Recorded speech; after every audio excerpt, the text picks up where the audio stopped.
Sa larangan ng pagsasaka, napakahalaga ang paggamit ng makabagong kagamitan upang mapadali ang pagtatanim ng palay. Isang magandang halimbawa ng modernong teknolohiya sa pagsasaka ay ang palatak palay seeder.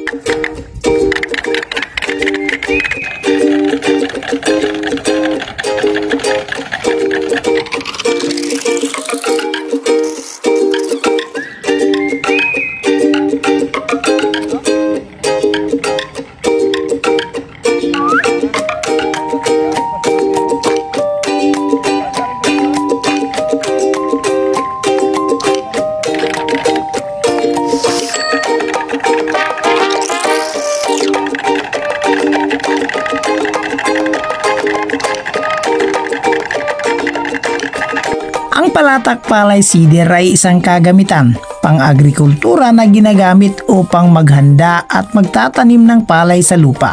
Ito'y likas na ginagamit sa mga sakahan upang mapadali at mapabilis ang proseso ng pagtatanim ng palay. Sa pamamagitan ng palatak palay seeder, maaari nang magtanim ng palay ng sabay-sabay sa malawakang sakahan. Ito ay may espesyal na bahagi na tumutulong sa proseso ng pagtatanim ng palay. Mayroon itong compartment na naglalaman ng butil ng palay na siya namang nagsisilbing pinagmulan ng binhi ng palay na tinatanim sa lupa.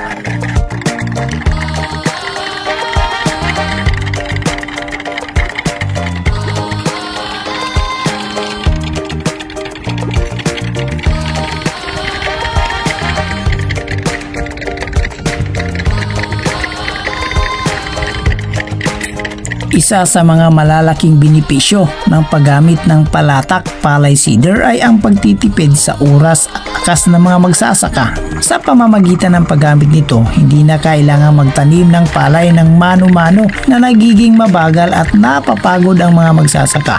Bukod dito, mas maiwasan din ang pagkakamali sa mga pagtatanim ng palay dahil sa formal na pagkakalagay ng binhi sa lupa. Sa kabuuan, napakahalaga ng palatak palay seeder sa pagpapaunlad ng sektor ng pagsasaka. Sa tulong nito, mas mapabilis, mapadali at epektibo ang proseso ng pagtatanim ng palay na siyang nagiging pangunahing sangkap sa produksyon ng bigas sa ating bansa. Kaya naman mahalaga na patuloy nating suportahan at palakasin ang paggamit ng palatak palay seeder sa ating mga sakahan upang mapabuti at mapalakas ang industriya ng pagsasaka dito sa Pilipinas. So sariling atin ito mga idol, mga ka-farmers, no? Ang palatak palay seeder ay isang imbensyon ng isang lehitimong Mendoreño na si Sir Engineer Delfin Cuevas Jr. Sinubukan ang seeder at positibo ang naging pagtanggap dito sa mga magsasaka sa lungsod ng Calapan.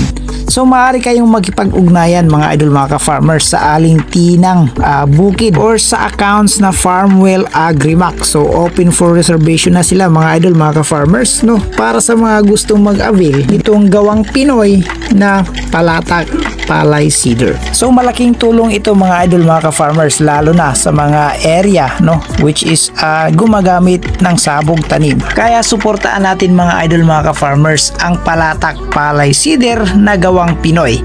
Kaya hanggang sa susunod pa natin mga video mga idol, mga ka-farmers, huwag kalimutang i-share itong ating video para naman mapanood ng iba. So see you guys sa susunod pa natin mga video.